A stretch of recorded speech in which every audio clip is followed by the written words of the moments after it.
Hello everybody and welcome back to the channel. In today's video, we're going to be checking out the all-new Transformers R.E.D, Transformers the movie, Coronation Starscream. This figure is a part of the third wave of Hasbro's ongoing non-transforming action figure line, a line which I have had a rather love and hate relationship with. Wave 2 I thought was a significant improvement over Wave 1, but still wasn't 100% perfect, so here's hoping that with Wave 3, this is a home run for Hasbro. Taking a look here at the packaging, we've got an amazing piece of artwork here of Starscream, of course wearing his Coronation getup, the Transformers the 1986 movie logo there, Coronation Starscream, as well as the figure clearly displayed here in the front window package. And as we spin around here to the side, you can see some of the accessories that he does come with. Unfortunately, I can't really see where the cape is stored, so I'm hoping that they didn't decide to skip that, as that would be rather unfortunate. For those wondering, R.E.D does stand for Robot Enhanced Design, and as we spin around here to the back of the box, we've got some really cool product shots of Starscream in his Coronation getup, as well as him without all of the gear on. You can see some of the blast effects, the crown, as well as some of the interchangeable hands that he does come with. So without further ado, let's crack Coronation Starscream open and see whether or not this is bad comedy.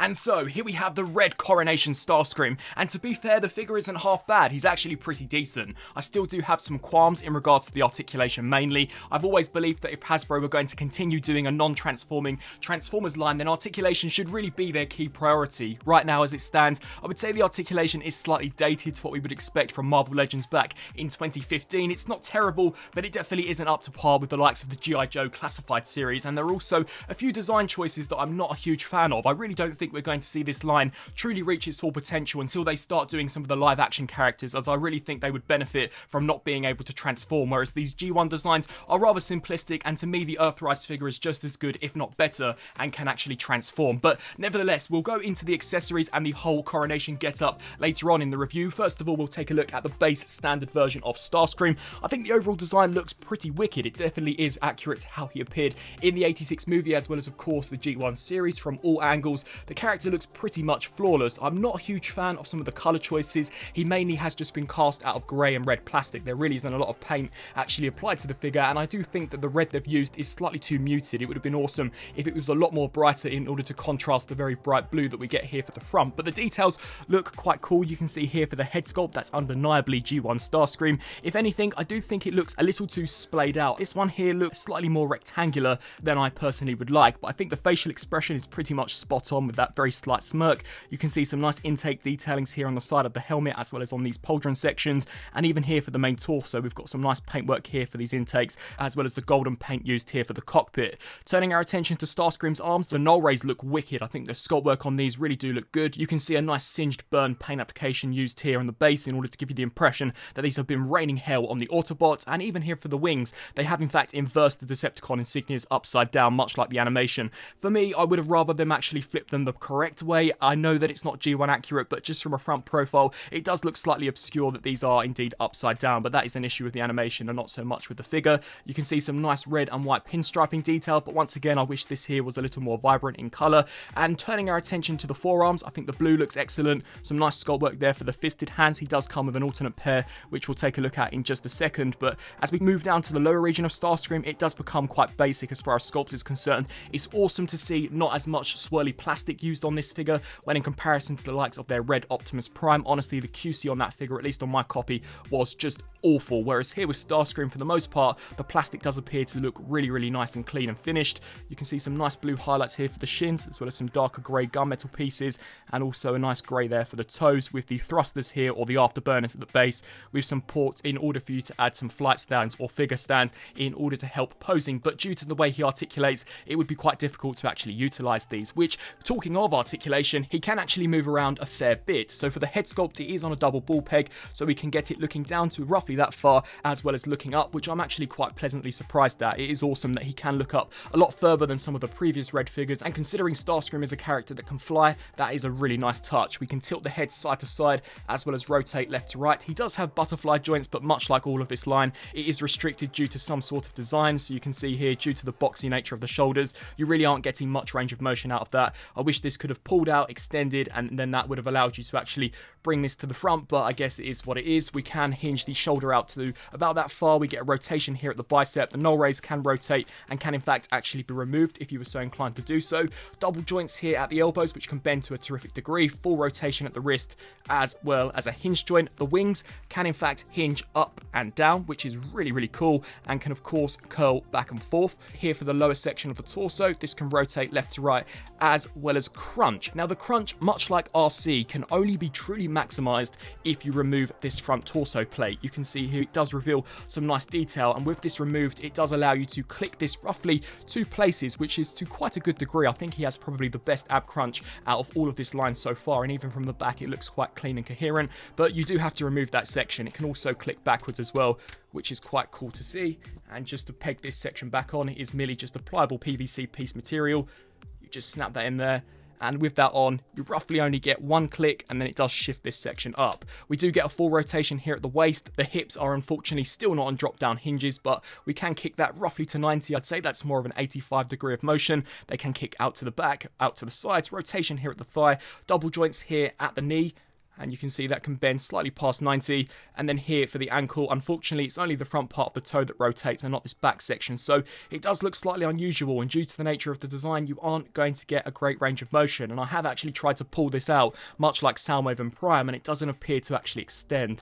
This toe, however, can hinge forwards and backwards, so this region definitely is slightly limited, but I put that down probably to the nature of the design. So overall, as far as the detail, sculpt, paint and articulation is concerned, it's pretty much okay. I would have liked a slightly more vibrant color scheme for the character, and if they could have just refined some of those joints in order to get a better range of motion, that would have been perfect. And I do think the head is slightly too stretched out, but that is just a minor critique for what is otherwise a pretty decent looking figure. So taking a look here at some of Starscream's accessories, of course he comes with the entire Coronation getup. I was very pleased to see that he does still come with the cape, which is a completely fabric material. This is actually packaged behind the figure in the box. You may have saw that in the unboxing segment, and this is really, really nice. The last time I believe we saw clothed goods on a Transformer was that Dark the Moon Leader Class Megatron, so it's really cool to get it here on Starscream, and I'm hoping that the upcoming Studio Series Coronation Leader Class Starscream also has a cloth cape. We do get these 2 shoulder sections, which have been completely cast out of the purple plastic, and I think the sculpt work on these have come out quite decent.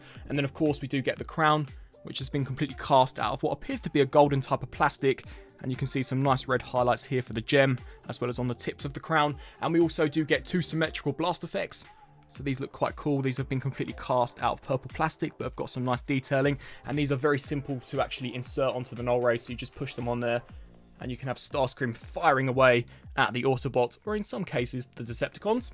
And we also do get some exaggerated, more expressive hands in order to create that classic Coronation Starscream pose, which I'll demonstrate later on in the video. So to actually get him into the Coronation getup, I'll be honest and say that it is actually quite a tedious job. So I would recommend removing the null raise completely. You're then going to want to come here to the actual cape itself. Now, I'm not sure whether or not this is because it's a Transformer, but I was expecting there to be instructions, and there is no instructions at all, so you will have to just figure this out for yourselves. But from what I've gathered, you're supposed to actually pop these tiny little loops through these pegs that we've got on the inside of the shoulder pads, and then come here to this side and take this one and repeat the same process. Drape this here over the back of Starscream, and then bring him in here, and you can see that we do actually get some tiny little slots on the back section of the shoulder that this tab is also supposed to shoot into. They are made out of a pliable material, so you can stretch them. So once that's in, you can just snap that in there, and of course we will repeat the same process here on this side. You can see that it is becoming a rather messy and tedious chore, and I'm actually thinking that maybe we should pop the wings off for this in order to get this sitting slightly more flush. So pop that peg into that cavity, lift that section up, and then we can just take the wings, pop them back on. And to be honest, this is not looking the best. I actually thought earlier on before the review I managed to get this looking slightly cleaner, so after I do show you how to insert this, I may go away and actually try and neaten this up a little more. But that is essentially how you are supposed to install the cape and the shoulder pads, and from a front-on perspective it does look quite awesome. You can see, although we have got a little bit of excess cape here at the back, but I imagine you could probably tuck that down. So I'm halfway through actually editing this review, and it's still really bugging me, as I'm almost certain that before I actually shot this video, I managed to get it slightly tidier, and yes, I absolutely did. So in order to do this, you will want to pop the wings off and then put the shoulder pads on, and essentially just try and tuck this here underneath these grey sections. Once that's complete, we can then bring the wings back in, snap them here into place, and of course come here to this side and repeat the exact same process. And that is the cleanest way that I personally have been able to actually get the cape, and you can see that looks so much better from the back. We no longer have the fabric actually sitting here over the top, so you don't need to drape it over the wings. You can in fact actually tuck it underneath, and from a front profile it does also look really, really cool, although I will admit that it does hang slightly lower this time, meaning that it will drag along the ground. So I guess it's really up to your own personal preference, but I do believe this is actually the correct orientation to have the cape installed. Give us some instructions, Hasbro. This is a transformer. The crown is sculpted in a way to just be placed over the top of Starscream's head, and then if we just bring the null rays back here and put them onto the side of the arm, here we have Coronation Starscream fully decked out in all of his gear, and I've got to say, definitely looking very, very impressive. For those of you who perhaps don't want to fork out for that upcoming Studio Series leader Coronation Starscream, this guy could probably be a really, really good substitute, and I'll bring out the Earthrise Voyager in just a second, and you'll see they're more or less on par with one another as far as scale is concerned. So I'm going to go away, try and tidy up that cape a little bit, and then we'll come back and take a closer look at the figure in all of his glory. Who interrupts my coronation? So here we have Starscream,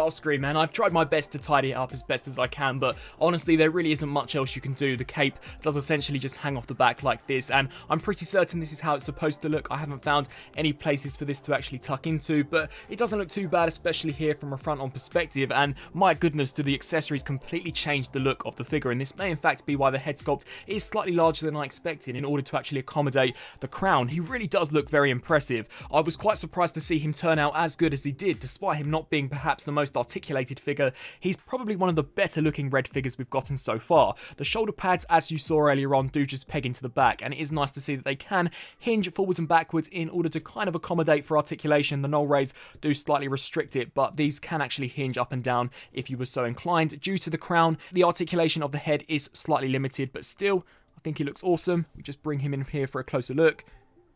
You can see the crown on the head does look quite cool, and there we've got the shoulder pads, which are of course actually keeping the cape attached here onto the back, and we've now got that more exaggerated Starscream gesture of hand, and I think he looks really, really cool. Definitely one of the better looking Red figures in my personal opinion. And here for some Red Decepticon comparisons. For those of you wondering as to whether or not any of these figures will be in specific accurate scale with one another, nope, they absolutely will not, and you'll see that even more when we take a look at Red Bumblebee. All of these are in roughly the 6-inch scale, so you are going to get some characters like Bumblebee that are meant to be much smaller, actually being on par with Optimus Prime and Megatron, and you can see that here with Starscream and Megatron. Starscream, at least in my opinion, has always been quite a bit shorter than Megatron, coming roughly to where his chest plate would be, whereas with this particular scale, he does in fact actually tower over Megatron, which is of course not accurate to the show. If we bring Soundwave here into the mix, I don't think the scale between these two looks too bad. And then here for one final comparison, here we've got the Red Coronation Starscream compared next to the Earthrise Voyager counterpart, and much like I mentioned earlier on, for those of you perhaps not willing to fork out that leader class price point for that upcoming Studio Series Coronation Starscream, I think this guy could really fit in your collection rather well. He's basically the exact same size as this Voyager, albeit roughly the same price point, and cannot of course transform, so I guess it will really just come down to what you guys are looking for your own personal collection. So overall, what do I think here of Red Starscream? To be honest, I think he's a pretty decent action figure, especially for those who have been satisfied with the previous Red figures. I think you'll really like him. He comes with quite a good range of accessories. He's definitely one of the largest figures so far, and he feels one of the heaviest, probably due to his blocky nature, especially in regards to the legs. I think the entire Coronation getup is a really nice inclusion. He looks exceptional, probably one of the best Hasbro Starscreams that we've gotten as far as a robot mode is concerned for quite a considerable amount of time, but of course this guy cannot transform, so that may in fact be a complete turn off for many straight away. I think the articulation could definitely be better, but that's a critique for the line as a whole. I'm merely basing my experiences on other Hasbro lines such as the G.I. Joe Classified series, and considering these guys cannot transform, I do think Hasbro should make articulation one of their main priorities. I do wish they could have used slightly more vibrant plastic for the reds, the grey and the blue. To me, he looks slightly more muted when in comparison to how he actually appeared on the show, and even his Voyager Earthrise counterpart, but the figure definitely does look good. There's no denying that at all. I think he's a really, really nice looking Starscream figure, and he is quite fun to pose around, and once you do get all of that coronation gear slapped on him, he's definitely a sight to behold. So overall, as far as a recommendation is concerned, I really guess it just comes down to personal preference on whether or not you guys actually like any of these Red figures. If you've picked up Wave 1 and 2, or any of those figures for that matter, I think you'll like him. He is more along the lines of what we saw from Wave 2, that being slightly better QC, slightly better articulation, albeit not perfect, and of course a lot more accessories. So I'm really intrigued to see as to what they come out with next. We still have got Bumblebee to take a look at over on the channel, so be sure to hit that subscribe button to stay tuned for his review. And as always, please feel free to let me know down below on what you think of both the figure and the review. I thank you all for watching, and until my next video, I'll see you then. Thanks for watching.